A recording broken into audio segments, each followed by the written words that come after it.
Beatrice Ashford broke her sister's seal for the third time in the carriage, smoothed the single folded sheet flat against her knee, and read the word she herself had been ordered to deliver. No.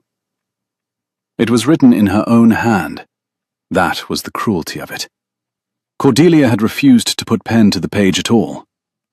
You write a prettier no than I ever could be, and your fingers are already stained. And so the refusal of the most eligible man in 3 counties had been composed, sanded, and sealed by the very woman now sent to carry it 60 miles to his door.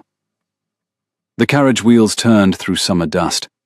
Beatrice watched the great gates of Ravensmere swing open ahead of them, 2 wings of black iron crowned with a stone raven, and felt the bottom drop out of the morning.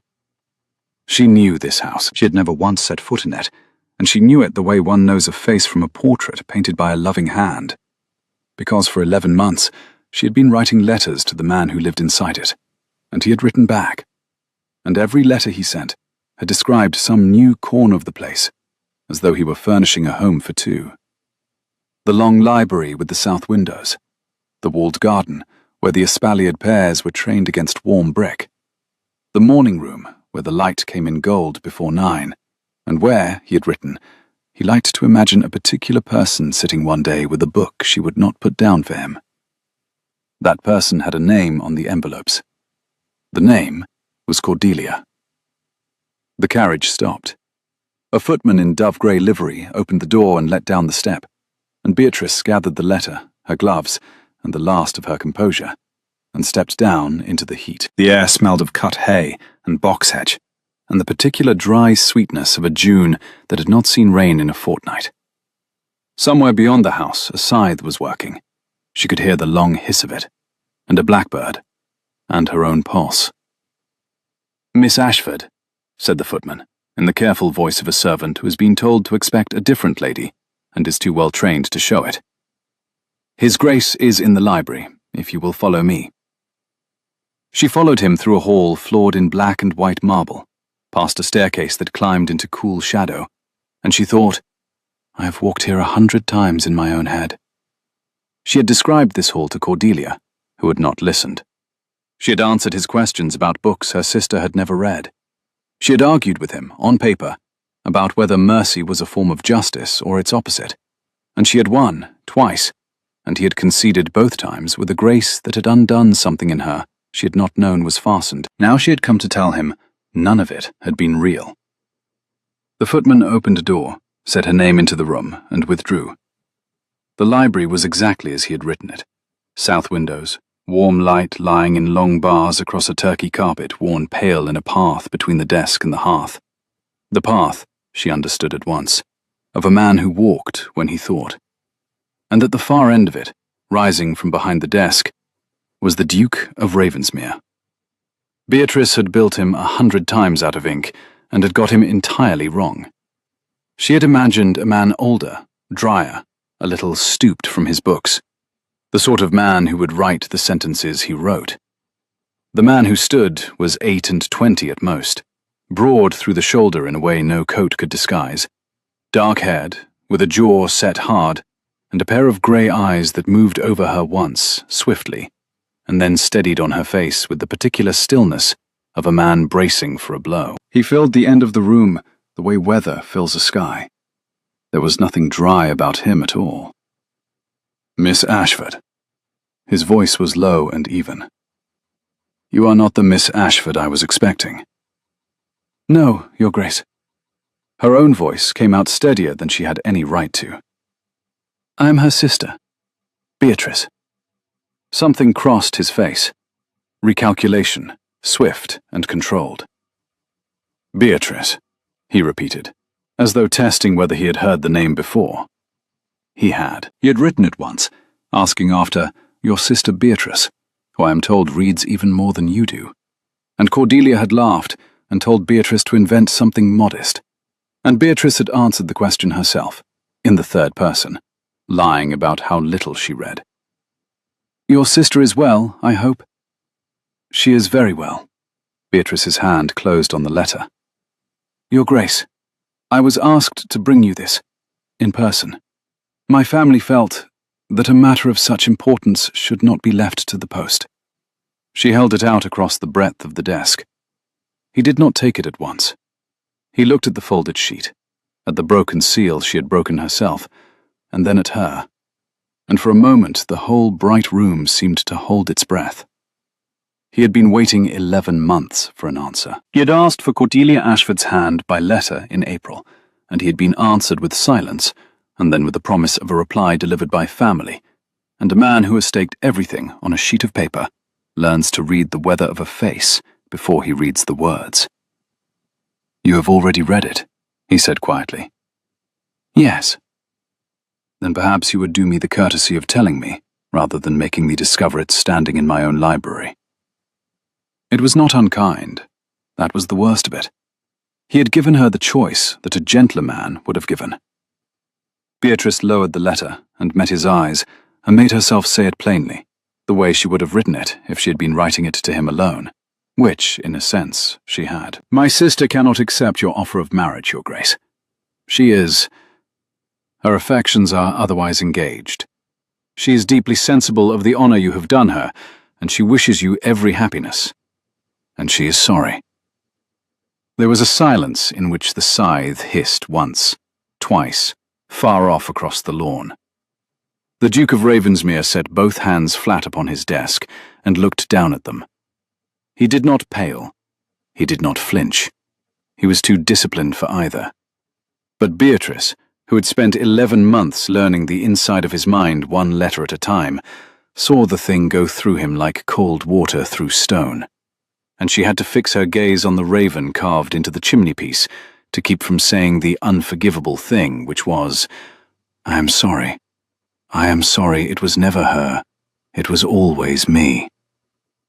"Otherwise engaged," he said at last. "I see." He straightened. Whatever had moved in him was put away. "Will you sit, Miss Ashford?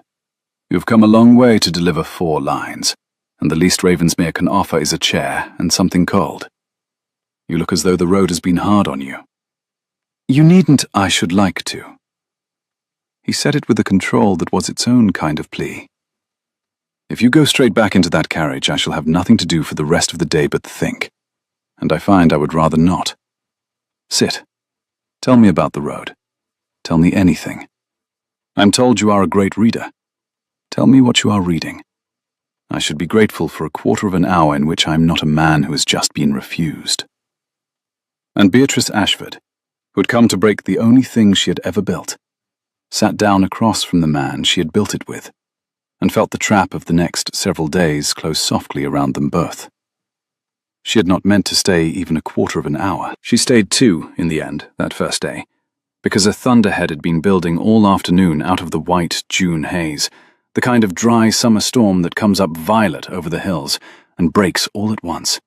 And by 4 o'clock the rain came down in ropes, and the road to the coaching inn was a river of red mud, and the Duke's housekeeper, a starched and immovable woman named Mrs. Freen, declared in a tone that brooked no argument that no lady was leaving Ravensmere in such weather, and the matter was settled over Beatrice's head before she had finished her lemonade. So she was given a room, and a maid, and a place at a dinner table built for 40, at which she and the Duke of Ravensmere sat at one end like 2 survivors of a shipwreck, with the rain hammering the long windows and the candle flames leaning in the draught. It was at that dinner that the trouble truly began, because the Duke, having put grief away where he kept everything else, set himself to be a host, and asked her about a book. "You mentioned before the storm that you were reading Cooper," he said. "I confess I have never been able to forgive him the rabbits." Beatrice's fork stopped halfway to her mouth, because she had not mentioned Cooper. She had written about Cooper 8 months ago in a letter signed Cordelia, in which she had defended the task against exactly this charge, the rabbits, the tame hares that the poet kept and grieved, which her correspondent had called sentimental, and she had called the truest thing in the poem. "The hares," she heard herself say, before she could stop herself. "Not rabbits, and I would defend them to my last breath." The Duke went very still. The candle flame leaned across the white acreage of the tablecloth. His grey eyes came up and fixed on her with a sudden, total attention that she felt down to the soles of her feet. "Would you?" he said softly. "How strange. Someone once defended them to me in almost exactly those words." He set down his glass. "She had your turn of phrase, Miss Ashford. Your sister." "We were raised on the same shelf of books," Beatrice said, and reached for her wine to hide her face, and thought, "Be more careful. Be so much more careful, or you will undo her and yourself and him all in one breath." "It would be stranger if we did not sound alike." "Yes," he said slowly. "I suppose it would."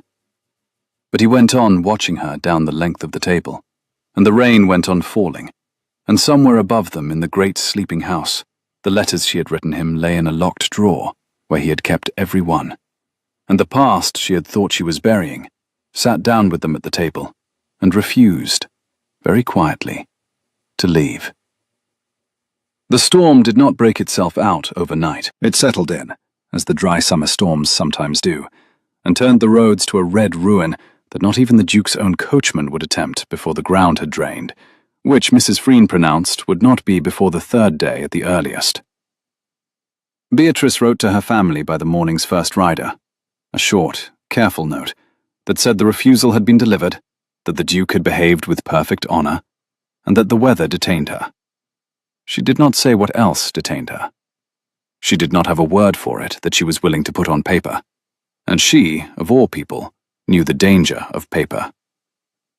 She came down on the second morning, meaning to keep to her room, to be a ghost in the house until the road let her go, and found the Duke of Ravensmere in the breakfast room, with 2 cups already poured, reading a newspaper 4 days old, and entirely unsurprised to see her. "Mrs. Freen tells me you were up before the maids," he said, without lowering the paper. "She disapproves. She believes a lady who rises early is plotting something." "And what does Mrs. Freen believe a gentleman who rises early is doing?" "Suffering nobly." He folded the paper. The grey eyes considered her over it, with a glint that had not been there yesterday. Yesterday there had been only the wound. "Sit, Miss Ashford. I have decided that since the heavens have made you my prisoner, I shall be a tyrant about it, and require your conversation at every meal. You may consider it the ransom." "That seems a great deal to ask for 3 days' shelter." "It is shelter and a horse you cannot ride out on, lemonade, the use of my library, and the protection of Mrs. Freen, who would defend your virtue against a regiment. I think my conversation is cheap at the price." He pushed the second cup an inch towards the chair opposite. "Besides, I find you interesting, and I am a man with very little to be interested in this week, and you would not be so cruel as to deny a refused man the one diversion the storm has washed up at his door." She should have refused. She knew she should have refused. Instead she sat, because she was weak. Because 11 months of writing to him had built a hunger she had told herself was a hunger for words, and now understood, with a lurch, was a hunger for him. And she took the cup, and she said, "Very well, Your Grace. But I warn you, I am not nearly so agreeable in person as I am, as my sister is, on paper. I argue. I have opinions about the militia and the corn laws, and the proper way to prune a pear, and I will not be talked out of any of them to spare your feelings." Something flickered across his face at "on paper," gone before she could be sure of it. "As your sister is on paper," he repeated. "Tell me, and you must forgive an indelicate question from a man with nothing left to lose. Did you have a hand in those letters, Miss Ashford?" The breakfast room was very quiet. A bee had got in through the open window and was knocking itself softly against the glass higher up, trying to leave the way it had not come in. Beatrice felt the whole morning narrow to the point of his question, and understood that he had walked her into it deliberately, the way he walked when he thought, and that he had been thinking since the hares. She had a choice. She could lie, cleanly, completely, the way she had lied for 11 months, and the road would dry, and she would go home, and he would marry some duke's daughter, and she would be the woman who once wrote to him without his ever knowing her name. Or she could tell a half-truth and hope it held. "My sister and I are very close," she said. "When a letter mattered, she would read it aloud to me and we would settle on what to say together. The way sisters do." "The way sisters do," he said. "And which of you settled on the hares?" "Does it matter, Your Grace?" "It matters to me more than I can tell you," he said, and the lightness was gone from his voice. And for one terrible moment, she thought he had guessed everything.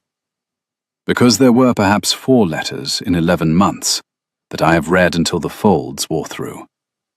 And I should like to know whose mind I was reading. A man can fall a long way into a person's mind, Miss Ashford, before he ever sees her face. I had built a whole life out of those letters. I find I am not ready to be told that the woman I built it with does not exist, that she was a committee of 2 sisters at a breakfast table, deciding what would please me." He stopped himself. "Forgive me, that was unjust. You are not on trial. Drink your chocolate. It is going cold, and Mrs. Freen grades me on whether my guests finish it." But she had heard it, the thing under the question. I had built a whole life out of those letters, and it sat in her chest like a coal, because she had built one too, out of the same paper, and they had each built it alone, believing it shared, and it was shared. It had only been signed with the wrong name. "What was she like?" Beatrice asked, very carefully. "The woman you built." He leaned back. Outside, the rain had thinned to a grey drizzle, and the garden dripped. He looked at the window, not at her, and she had the sense of a man unlocking a drawer he kept locked even from himself. "Quick," he said. "Quicker than me," which I did not think I should ever say of anyone, and certainly never enjoy saying. She was kind, without being soft about it. She would tell me when I was wrong, and she was generally right, and she never once flattered me, which, when you are a duke, is rarer than you would believe. She thought mercy was the harder discipline, and justice the lazy one, and she nearly convinced me, and I have been arguing with her in my head about it for half a year. She loved the hares. She noticed small things. She wrote once that she had stood in the rain to watch a thrush break a snail on a stone, because she wanted to see whether it would manage it, and that it did, and that she had cried, and been ashamed of crying, and decided she was not ashamed after all. I read that letter until the folds wore through. He turned his head and looked at her. "Does your sister cry over thrushes, Miss Ashford?" Beatrice had cried over the thrush. It had been her thrush, her stone, her rain, her shame. Her decision not to be ashamed. She had written it at midnight, weeping, in the certainty that no one would ever know it was her. "No," she said, and the word cost her more than any she had ever spoken. "No, my sister does not." "I thought not," said the Duke of Ravensmere, and went back to his chocolate, and let the matter rest. But he had laid it on the table between them like a glove, and they both knew it, and the rest of the long, wet day, they circled it. They circled it in the library, where she could not keep away from the south windows, and he caught her with her hand on the very shelf he had described to her in February, and asked how she had known to go straight to the Cooper, and she said she had guessed, and he said she guessed like a woman who had been told. They circled it in the walled garden after the rain stopped, where the espaliered pears were exactly as he had written them, and she said so before she could stop herself. "They are trained beautifully." And he said quietly that he had not known the pears were famous as far as her county. They circled it over chess in the evening, where she opened with the defense he had described losing to once in a letter, and beat him with it, and he sat back and looked at her across the board for a long, long moment, and said nothing at all, which frightened her more than any accusation. And underneath the circling, against every resolution she had carried 60 miles in a carriage, Beatrice Ashford fell the rest of the way in love with the Duke of Ravensmere. Not the man of the letters now, but the man across the chessboard, who laughed when he was beaten, who carried his grief like a man carrying water in cupped hands, careful not to spill it on anyone else, who had built a whole life out of her words, without knowing they were hers, and had not yet stopped grieving the woman he thought he had lost, who was sitting in front of him, refusing to be found. It was the third night, after the chess, that he told her about his brother. The candles had burned low, and Miss Freen had withdrawn with the last disapproving glance, and the rain had come back softly against the long windows, and Beatrice had been about to make her excuses and go up, when the Duke, who had been turning a captured chess piece between his fingers, a white knight, over and over, said, without looking up, "I had a brother. Did your sister's letters ever say so? I do not recall whether I wrote it." "You did not," said Beatrice, who knew the contents of every letter he had ever sent better than she knew her own catechism, and who had wondered about the house's emptiness, the unused nursery, the wing the servants had learned to leave alone. "You wrote once that the South Library was the only room at Ravensmere you could bear to sit in alone. I have wondered why ever since."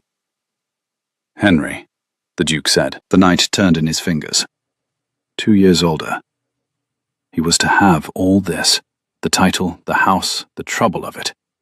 And he was the sort of man who would have been good at the trouble, which I have never been. He liked people. He remembered their children's names. The tenants would have walked into the sea for him. He took a fever the winter I was 24, the ordinary kind, the kind that passes. And it did not pass. And I came back from Cambridge a younger son, and reached home a duke. And I have spent 4 years sitting in the one room in this house that does not have his step in the corridor outside it, learning to be a man the place was never built to get. He set the knight down at last, very precisely, in the centre of the board. "I am telling you this, Miss Ashford, because you asked why I sit alone in the South Library, and because in 11 months of letters, I never once told the person I most wished to tell. And tonight, for a reason I do not propose to examine too closely, I find that I can." Beatrice sat very still in the low gold light. She thought of all the letters in which she had argued and teased and shown off her cleverness, and of how she had never once been told this. The shape of the grief the whole house was built around. And she understood that he was handing her something he had handed no one, and that he was handing it, without knowing it, to the very woman who had spent 11 months earning the right to be handed it. "You are good at the trouble," she said. "You only do it differently than your brother would have. He would have walked into the sea for his tenants. You sat up 3 nights in a flooded cottage with a carter's family, the winter the river came over its banks. You wrote it to me once as though it were nothing, a single line, buried between 2 arguments about poetry, and you have never mentioned it since, which is the truest proof of the thing. It is the same courage, Your Grace. It only looks quieter in you. That is not a smaller thing. It is only a thing the world is worse at seeing." The Duke of Ravensmere looked at her across the chessboard, and for a long moment he did not say anything at all, and the rain came down, and the candle leaned in the draught, and Beatrice was suddenly and acutely aware that they were 2 people alone in a sleeping house at midnight, that the distance across the small table was nothing, that she had only to lean, and that she must not. That she, of all the women in England, must not, because every honest thing between them was built on a name that was not hers. "You say things," he said at last, very low, the way she said them. The woman in the letters. "You say the thing I did not know I needed said, until it is said, and then I cannot imagine having lived the years before it without it." He stopped himself. His jaw worked. "Forgive me, I am newly refused, and the hour is late, and I am saying things to my guest that I have no right to say to her, and you have been nothing but kind, and I will not make your kindness into a difficulty for you. Go up to bed, Miss Ashford, please, before I am a worse gentleman than your sister's refusal deserves." He managed, with visible effort, the ghost of a smile. "Take the White Knight with you, if you like. You won him fairly across this board not an hour ago. I find I have grown tired of losing to him." Beatrice rose. Her hand was not quite steady when she lifted the little carved knight from its square, and the brush of her fingers near his was an accident that neither of them named, and both of them felt to the wrist. and she said good night in a voice that came out softer than she had meant it to, and went up the cool, dark staircase to a room in his house, with his brother's grief in her hands, and his 11 months of letters in her bones. And she did not sleep, and was not, when she made herself examine it honestly in the grey hour before dawn, in the least sorry that she did not. "You will be glad to hear," Mrs. Freen announced at breakfast on the 4th morning, with the air of a woman delivering a verdict, "that the Marlow ford has dropped. Hodges says the road will carry a carriage by noon." "Does he?" said the Duke. "He does, Your Grace." "Thank you, Mrs. Freen." The housekeeper withdrew. The bee, or another bee, knocked at the high glass. Beatrice looked at her plate, and felt the 4 days fold shut like a book, and told herself it was for the best, and did not believe herself. And across the table, the Duke of Ravensmere set down his cup with great precision and said, in a voice she had heard before only on paper, "Stay another day."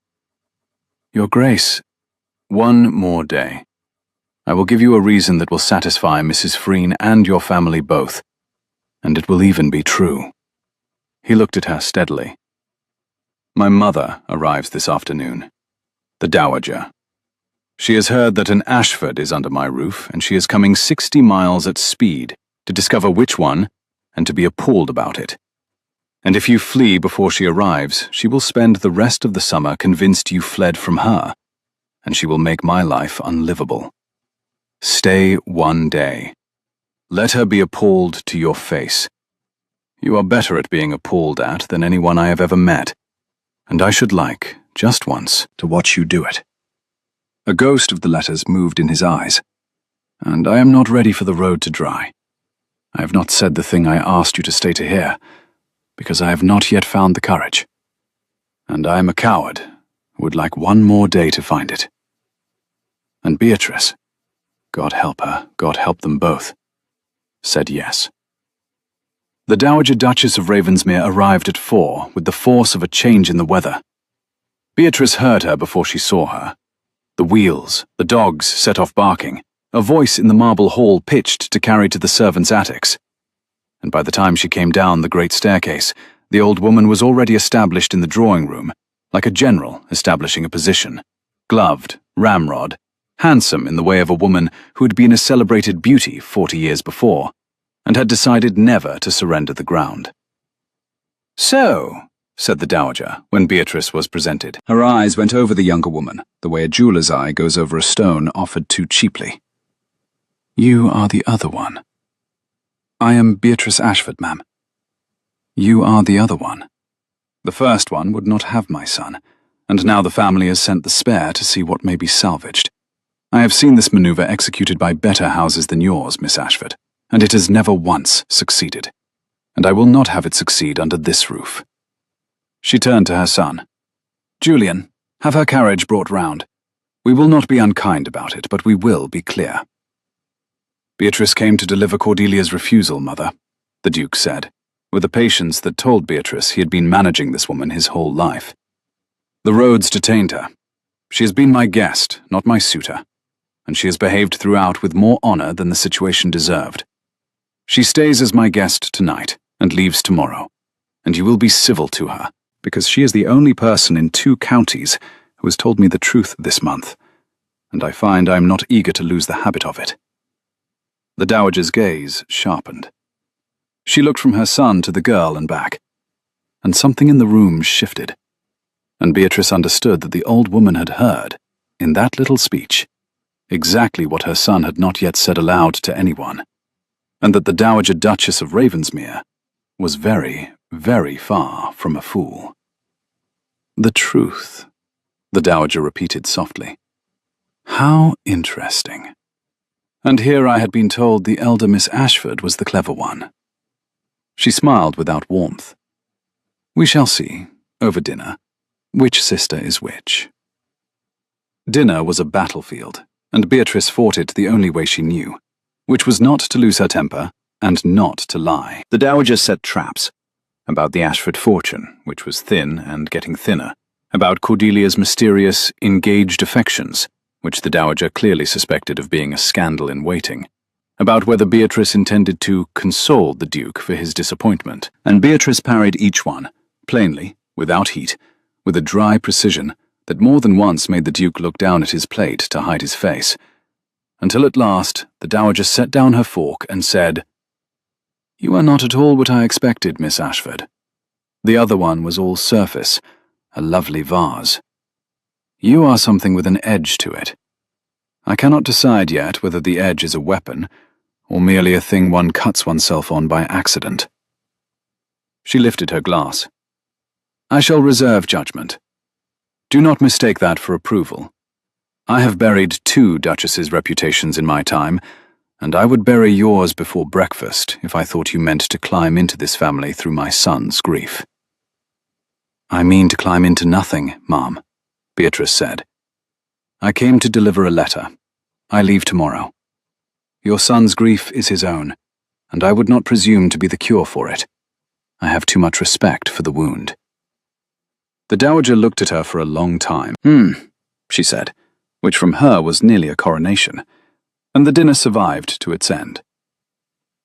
It was the next morning, the morning Beatrice was finally, truly to leave, that the thing happened which changed the shape of everything.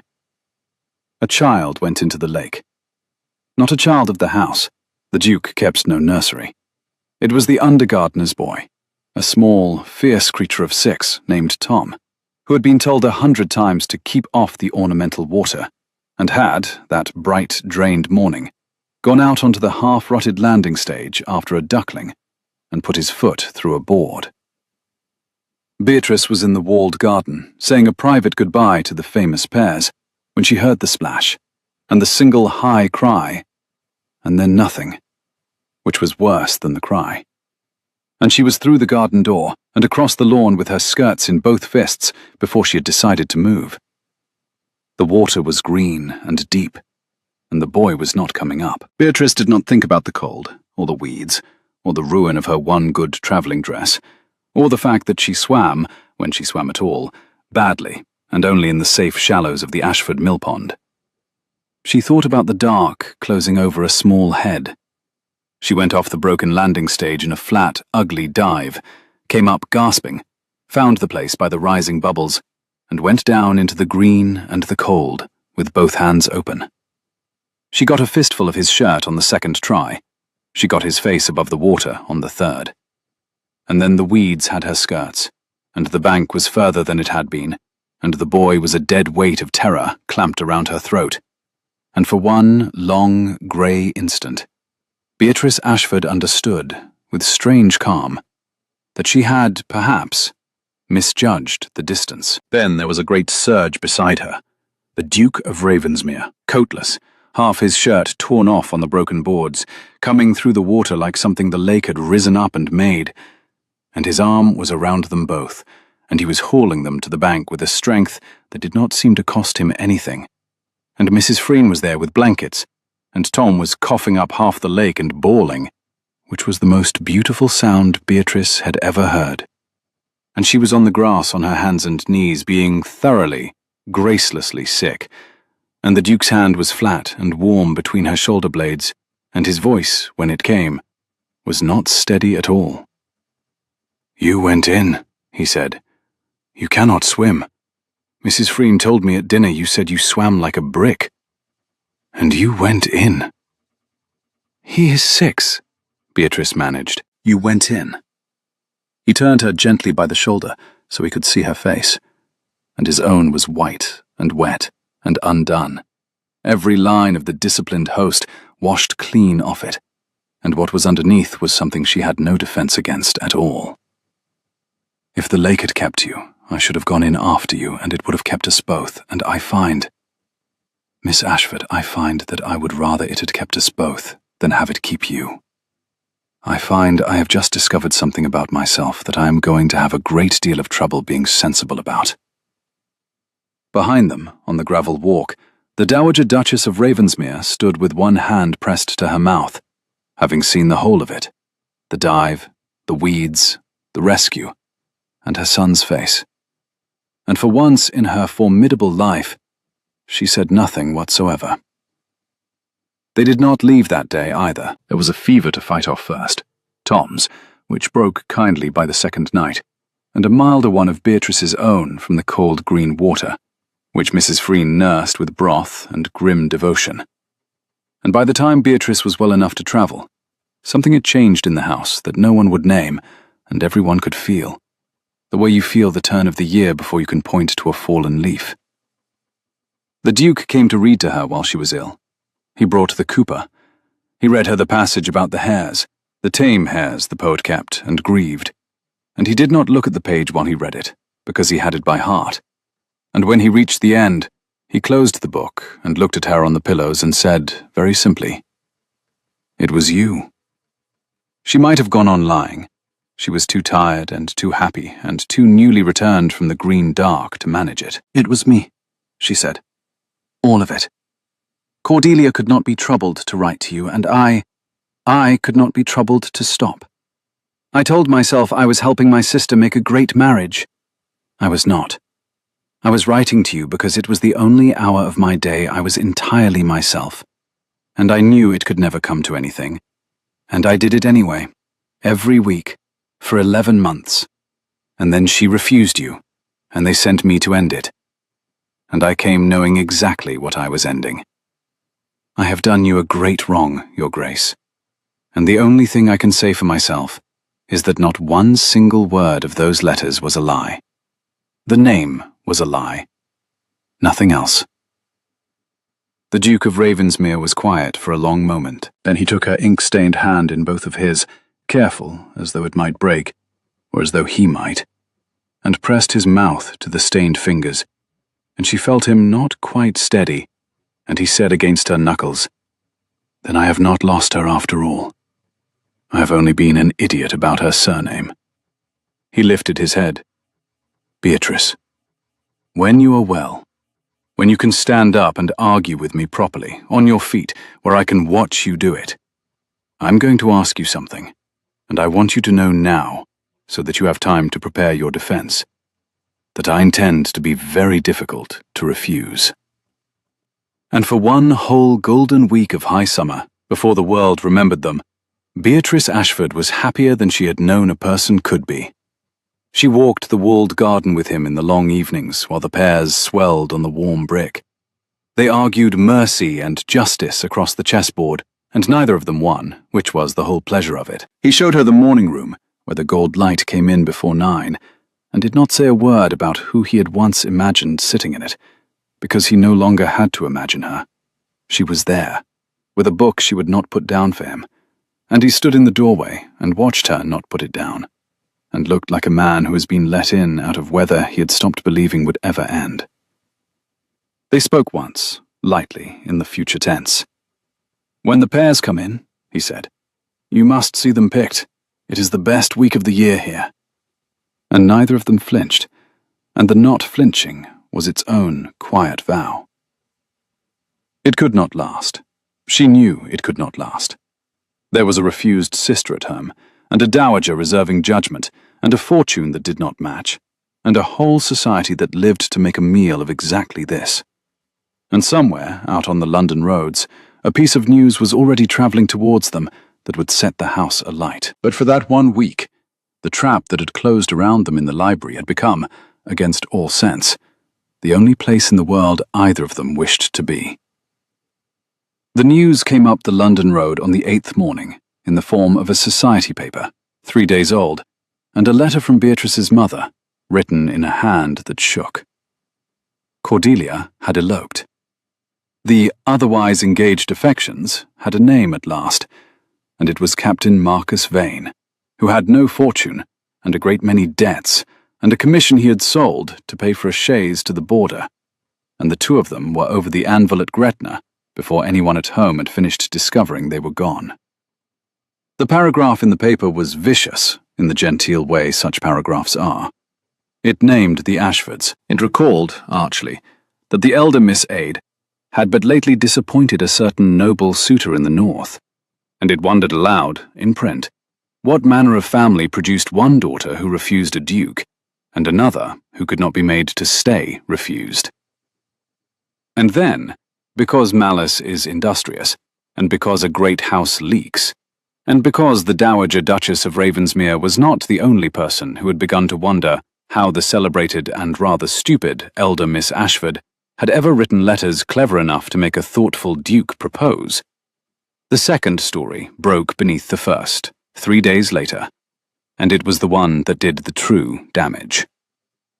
The Ashford courtship had been a forgery. The younger sister, the plain spinster nobody, had written every line of it in her sister's name, had counterfeited a love, counterfeited a hand, and then, when the elder threw the prize away, had carried herself 60 miles in a borrowed dress to take up the courtship she had been conducting all along and finish, in her own person, the entrapment she had begun on paper. That was the shape of it in the world's mouth.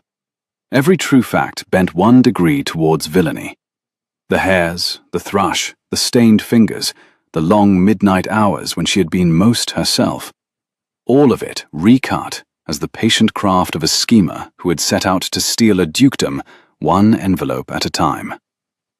And there was no part of it Beatrice could deny, because every fact in it was, in its bare bones, true.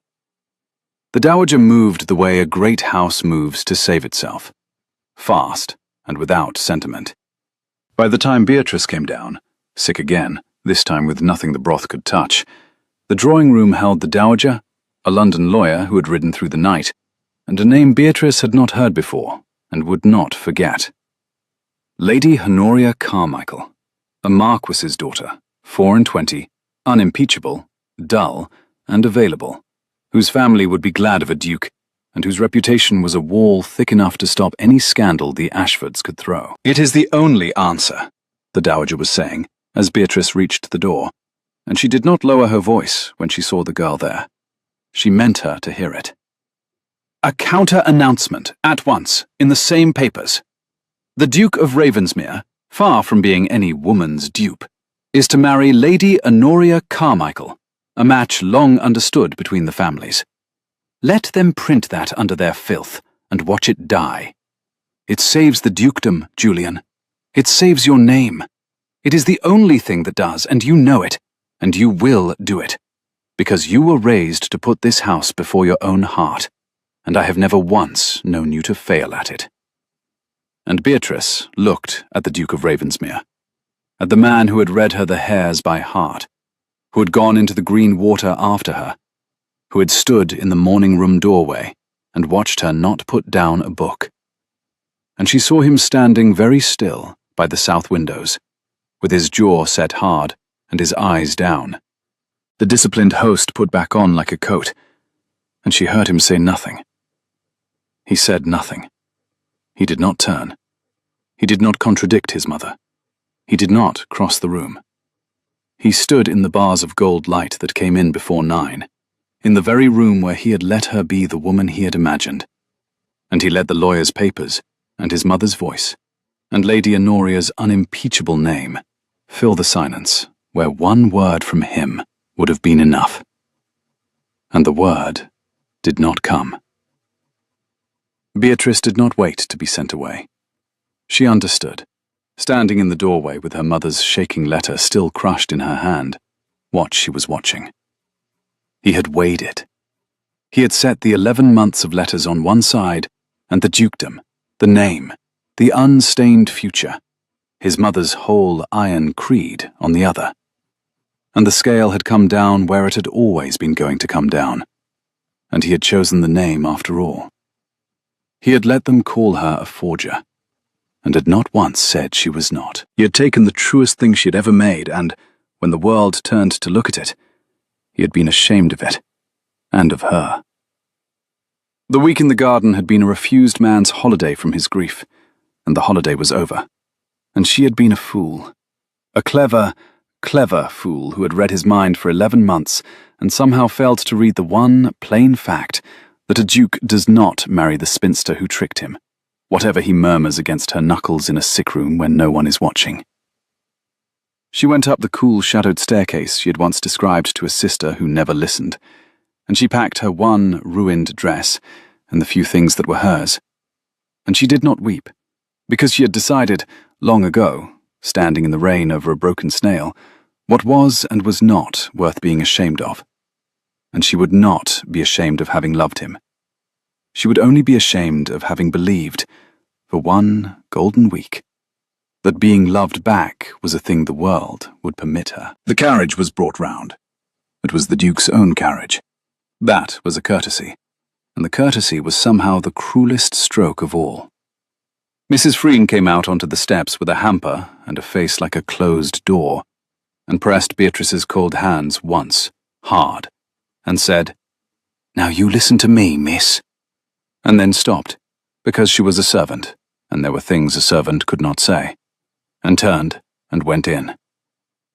The dowager came to the top of the steps. She looked down at Beatrice for a long moment, and there was no triumph in her face. That was the strangest thing. Beatrice had expected triumph, and found instead something almost like grief, held under glass. "You are not what I thought you were, Miss Ashford," the old woman said quietly. "I will say that much, since no one else in this house has the courage to say anything at all this morning. But what you are has no place here, because of what the world has decided you are, and in my experience the world's decision is the only one that signifies. Go home. Be the woman who is too good for all of us, somewhere we do not have to watch it. It is the kindest thing left to do for any of us." The Duke did not come out at all. Beatrice got into the carriage. The door was shut. The wheels turned, through summer dust now dry again, out between the two iron wings crowned with their stone raven, and she watched the great house she had furnished in her imagination for 11 months grow small in the window, and then vanish behind the lime avenue. And she set her stained hands in her lap, and she went home, 60 miles, to a family in ruins, having delivered, in the end, 2 refusals. Her sister's to the Duke, and now her own, to the only hour of her day she had ever been entirely herself. Home was worse than she had let herself imagine. Ashford Place had never been grand, but it had been respectable, and respectability was the only coin the family had ever truly possessed. And now it was spent. Cordelia's elopement had emptied the house of every visitor and half its credit in a fortnight. Sir Henry sat in his study with the door shut and the decanter out. Lady Ashford took to her room, with a vinaigrette and a grievance, and Cordelia herself, married now and frightened, and already learning what a chaise to the border buys and what it does not, wrote tear-blotted letters from a set of cheap lodgings in Bath, begging for money no one had, and signed them, for the first time in her life, in her own unaided hand, which was, Beatrice noticed with a tired flicker of something that was almost laughter, atrocious. Into this wreck Beatrice walked, and rolled up her sleeves, and did the thing she had always done, which was the work nobody thanked her for. She went through her father's accounts, and found the bleeding, and stopped what could be stopped. She wrote, in her own name now, gloriously, miserably her own, to the creditors, and the lawyers, and the one aunt with money and a soft heart, and she was so plain, and so exact, and so entirely without self-pity, that 3 of them did what she asked. She sat with her mother through the worst of the vinaigrette afternoons, and did not once say, "I told you," which of your daughters you ought to have looked at.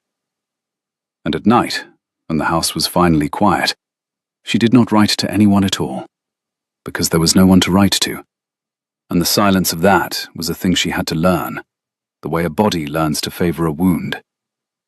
She did not let herself think about Ravensmere.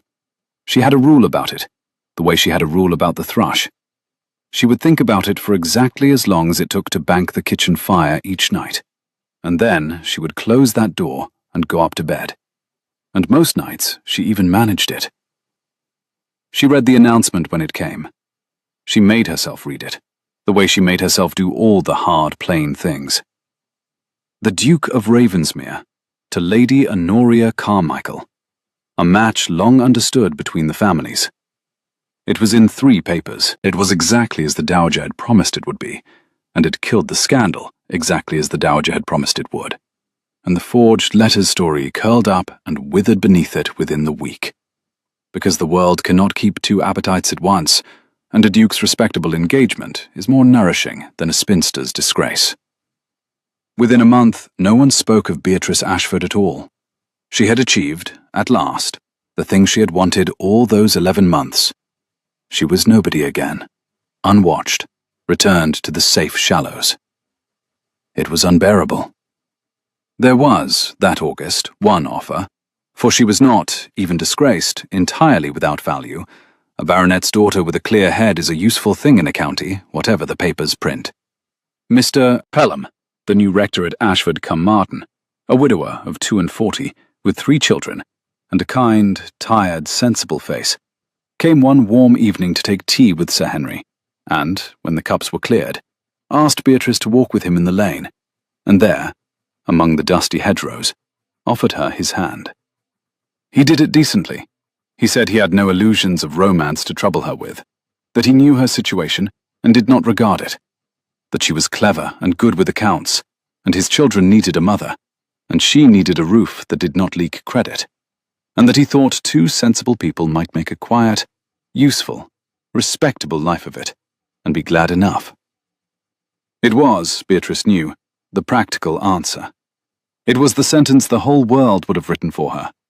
The disgraced, clever sister, salvaged into usefulness by a good, plain man.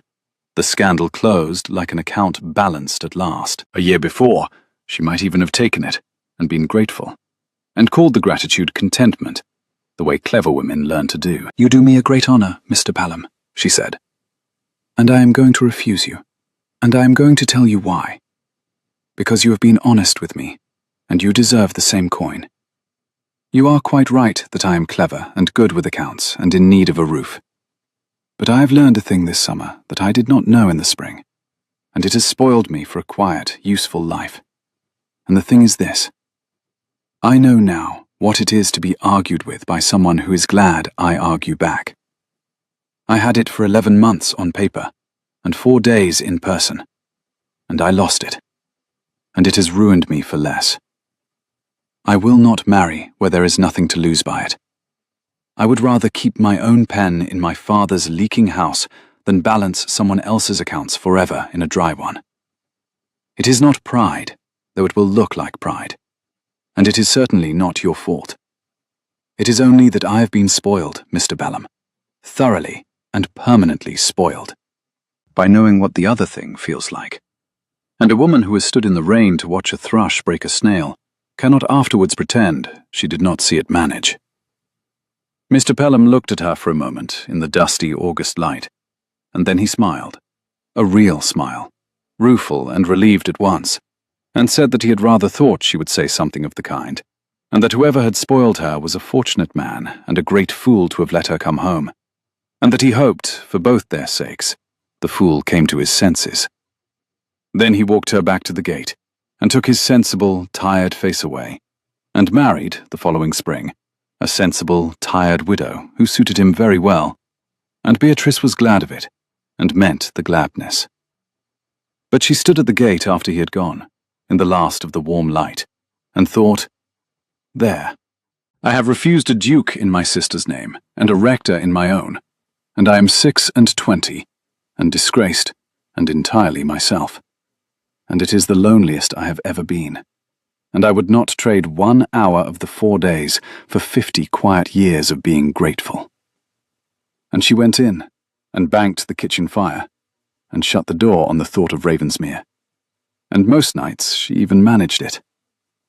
What Beatrice did not know, what she could not have known, 60 miles away with the kitchen fire banked and the door shut on the thought of him, was that the Duke of Ravensmere's silence in the morning room had not been consent. It had been the silence of a man doing arithmetic he hated.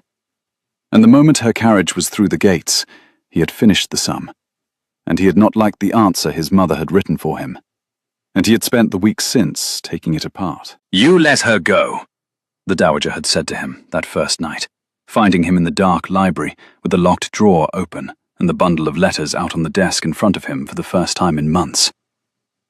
It was the right thing. It was the only thing. You will see that in time. "I let her go," the Duke had agreed, in a voice she did not like.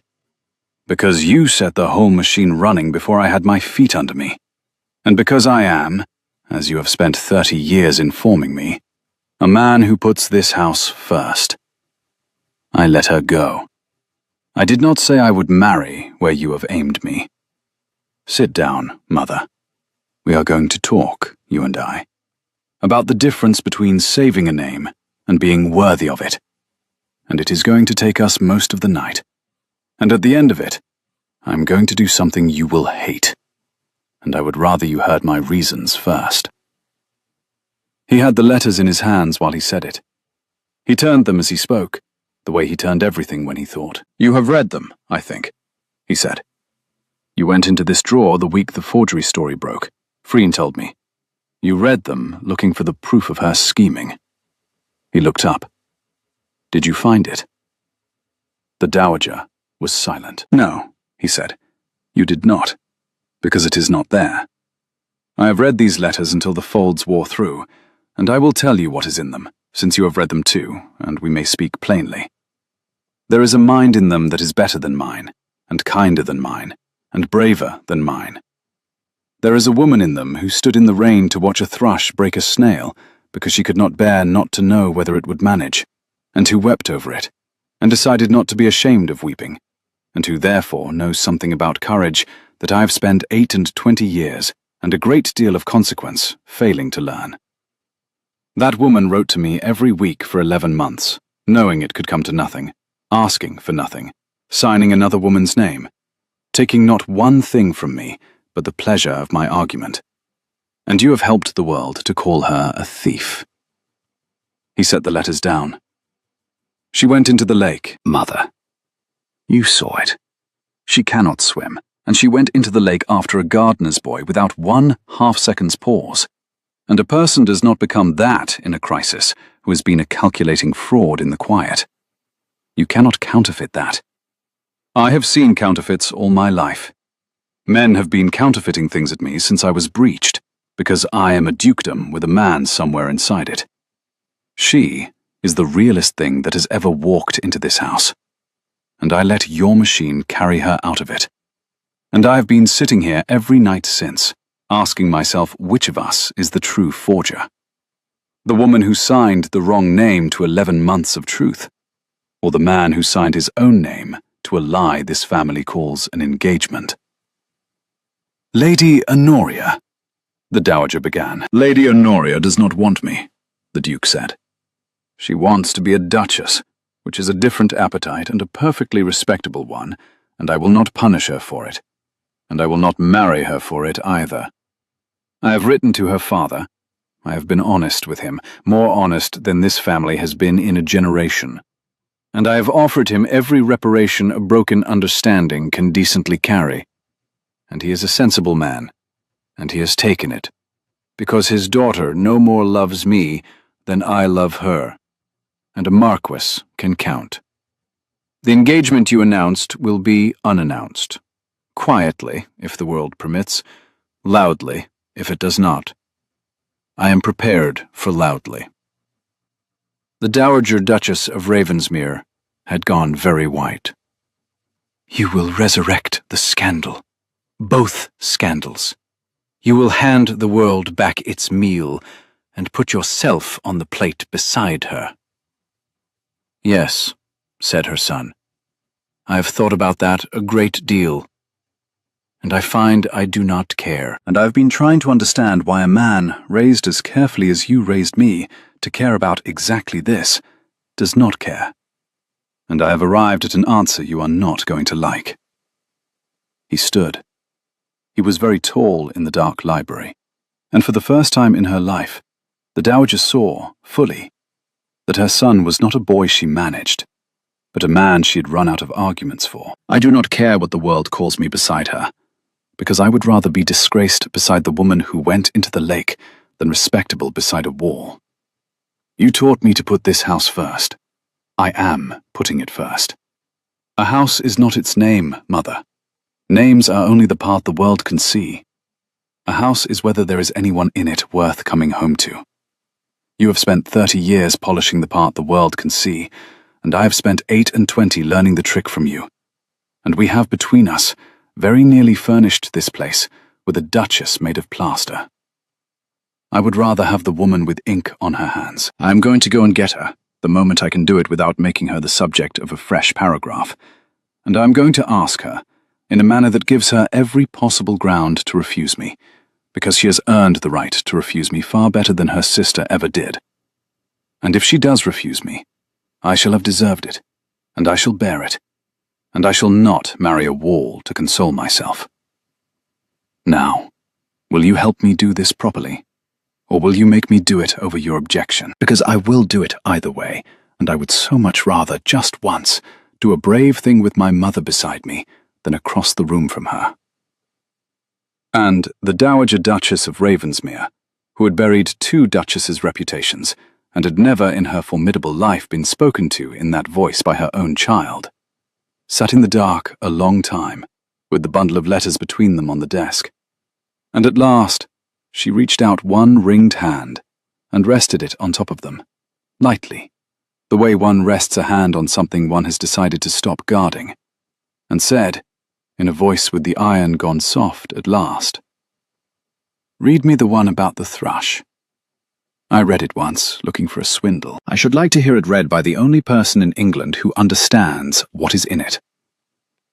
She lifted her chin, and something that had been a wall for 40 years cracked very quietly down its middle. "And then, Julian, then you will tell me how a dowager goes about unmaking an engagement she has made. Because if we are to do a foolish, magnificent, ruinous thing in this family, we will at least do it competently. And you have never in your life unmade a scandal without me." The carriage that came up the Ashford Drive in the last week of August was not a discreet one. Beatrice was in the kitchen garden when she heard it, on her knees among the late peas, with her sleeves pushed up and a streak of earth across one cheek, doing the work that steadied her. And she heard the wheels on the gravel and the particular note of a heavy, well-sprung coach, and she sat back on her heels with her heart going wrong in her chest before her mind had even named the sound. She knew that coach. She had ridden 60 miles home in it. And she had time to think, with a flash of something that was half hope and half pure terror, that he had at least had the decency not to send it empty this time, before the gate at the end of the garden opened, and the Duke of Ravensmere came through it. He looked terrible, which she found she could not be sorry for. He had ridden ahead of the coach the last stage, and was dusty to the knee, and there were shadows under his grey eyes that had not been there in the garden at Ravensmere. And he stopped just inside the gate when he saw her, kneeling in the dirt, in her oldest dress, with earth on her face and a basket of peas at her side. And he looked at her as though she were the morning room with the gold light in it, and he did not say any of the things she had braced for. "You have earth on your face," he said unsteadily. "Just here." He touched his own cheek. "I have come a very long way to tell you that, and a number of other things, and I find that is the only one I can manage at the moment. So it will have to stand as the beginning of the speech I have been writing for 3 weeks, and cannot, now that I am looking at you, remember one word of." Beatrice did not get up.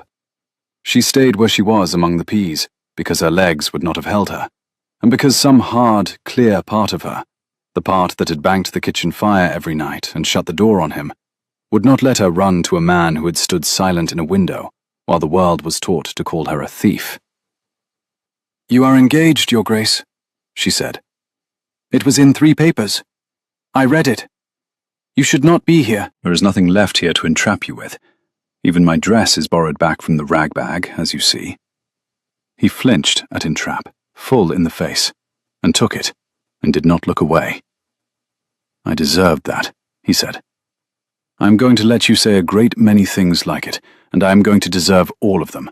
And I am not going to defend myself because there is no defense, only an explanation, which is a poorer thing, and which I will give you if you will let me, and which you may then throw back at me, and you will still be right." He came 2 steps further into the garden and stopped, keeping his distance, as a man keeps his distance from something he is afraid of startling. I stood in that window and said nothing, while my mother and a lawyer and a marquis's empty daughter decided your character for you. And I've asked myself every night since, what kind of man does that? And the answer is, a coward who has been trained since the cradle to mistake the saving of a name for the doing of a right, and who needed 3 weeks and a great deal of his mother's furniture thrown about to tell the two apart. I did not consent to that engagement, Beatrice. I have unmade it. But that is not an excuse, because you could not know I would unmake it. You only knew what you saw, which was a man who let you be carried out of his house in his own carriage, and did not come down the steps. I let you believe the worst of me, because I had, in that moment, earned the worst of me. I've come to earn something else. You let them call me a forger. Her voice cracked on it at last, the thing she had not let herself say even to the kitchen fire. You read those letters until the folds wore through. You told me so. And then you stood in a window and let the world decide they were a swindle, and you said nothing. And I went home and learned to be nobody again, because being nobody was at least quiet. Do you know what you took from me? Not the marriage. I never once let myself want the marriage. You took the letters. You made 11 months of the only hours I was ever entirely myself into a thing I have to be ashamed of. That is what your silence cost, Your Grace. Not your name. Mine, the only one I had that was real. The Duke of Ravensmere went down on one knee in the dirt of the Ashford kitchen garden, in front of God and the late peas and a streak of earth on her cheek, level with her at last, and his face was wet, and he did not trouble to hide it. Then let me give it back to you, he said, in front of as many people as it takes. He reached into his coat and brought out a packet, and she knew it. She knew the shape and the worn folds of it before he opened his hand, because she had made it, sheet by sheet, over 11 months. The bundle of her letters, tied in a ribbon, every one of them. These are yours, not Cordelia's. I have crossed the name off every envelope in my own hand. Look, you may see it. And I have written the right one beneath, because I am done lying about whose mind this is. And this, he drew out a folded paper, printed, fresh, is tomorrow's. My mother set it in the same 3 papers that carried the rest, and she wrote it herself. And she made me promise to tell you she wrote it herself, because she said you would know what it cost her, and that she wished you to know. Beatrice took the printed sheet in earth-stained fingers that would not hold quite steady, and read it. The Dowager Duchess of Ravensmere wishes it to be universally understood that the letters, lately and maliciously termed a forgery, were nothing of the kind. They were the freely given correspondence of Miss Beatrice Ashford, a gentlewoman of more wit and more courage than this writer has met in 40 years of society, conducted in her sister's name from a delicacy that does her honor, and a modesty that does her too much of it. Any person repeating the contrary slander will answer to this house. The Duke of Ravensmere is not, and never was, engaged to Lady Honoria Carmichael. He is, if she will have him, and this writer is by no means certain she should, entirely at the disposal of Miss Beatrice Ashford, who saved a child from drowning under his roof and is, in the considered opinion of his mother, a great deal too good for him. At the foot of the garden the gate opened a second time, and the Dowager Duchess of Ravensmere came through it, upright, gloved, 60 miles of dust on her travelling cloak, leaning rather more than she would have liked on a stick, and she came down the path between the peas and stopped beside her kneeling son, and looked down at the girl in the dirt with the printed slander undone in her hands, and she did not unbend her back, but she unbent something behind it. I have put my name to a great many burials, Miss Ashford, the old woman said. That is the first thing I have ever printed that I am not ashamed of, and I find it sits oddly and rather well. I told you the world's decision was the only one that signified. I was wrong. Which is a sentence I have used perhaps 4 times in my life, and never with witnesses. So, attend. I was wrong. The world decides what it is told to decide. and I've spent 40 years among the people who tell it, and we are not, on the whole, worth obeying. I've come 60 miles to tell the papers they were liars, and my son, he was a fool, and you, that you were right. And to find out, because I confess I cannot tell from here, and it is killing me, whether you are going to have him." She planted the stick. "Well, you refused him once, on paper, in your sister's name. Are you going to refuse him in person, in your own? Because I warn you, Miss Ashford, this family has had quite enough of being refused by Ashfords, and if you mean to do it, I should like to sit down first." And Beatrice Ashford began, helplessly, through tears, to laugh. And the laughing undid the last hard-banked thing in her, and she set the basket of peas carefully aside, because she was a practical woman, even at the great moments, and she took the Duke of Ravensmere's dusty face in both her earth-stained hands, the hands he had once pressed his mouth to, and she said, "I am not going to refuse you. I am going to make terms, because I always make terms, and you knew that about me before you knew my face. And if you wanted a woman who would simply say yes, you should have married the wall." She drew a shaking breath. "I will have you, but I keep my own pen. I will write what I please, and sign my own name to it, and you will never again let anyone, your mother, or the papers, or the king himself, tell the world a thing about me that you know to be untrue, without standing up in the window and saying so. I will argue with you over breakfast, and beat you at chess, and weep over thrushes, and you will not once, be ashamed of any of it. And the next time the world turns to look at us, Julian, and it will, it always will, you will not do arithmetic. You will come down the steps." She pressed her forehead to his. "Those are my terms. They are not negotiable. I have, as you know, a great many opinions, and I will not be talked out of any of them to spare your feelings." "Accepted," said the Duke of Ravensmere against her mouth. "All of them, without amendment, in front of the witness of my choosing." And he kissed her there in the kitchen garden, with the dust and the peas, and his mother looking on. And the Dowager Duchess turned away to give them what privacy a garden allows, and was discovered, a moment later, to be weeping into her glove, and denied it to the end of her days. They were married in September, quietly, at the small church on the Ravensmere land, with the harvest still gold in the home fields, and the air gone soft at last after the long dry summer. It was not the wedding the Dowager would have designed a year before. There was no London crush, no bishop, no half the peerage craning to see. And that, she announced to anyone who would listen, was precisely why it was the best wedding she had attended in 30 years. The world had done what the world does. Having been told, in 3 papers and the Dowager's own unmistakable voice, that Miss Beatrice Ashford was a wit and a heroine, and far too good for the Duke who had been lucky enough to secure her, it had promptly decided it had always thought so, and the very columns that had called her a forger in midsummer were calling her the season's most romantic match by the time the harvest was in, and Beatrice read them aloud at breakfast in a voice of grave wonder, and made her husband laugh until he had to put down his cup. She had made her terms, and she kept them, all of them, and so did he. When the Dowager Lady Carslake, who had started the forgery story over a card table, presumed to be cool to the new Duchess at the first county assembly, the Duke of Ravensmere crossed the entire room in front of everyone and asked his wife to dance, with such pointed devotion that the temperature of the whole neighborhood corrected itself by morning. He came down the steps. He had promised he would, and he did, every time. And after a while, he did not have to be brave about it, because it had simply become the kind of man he was.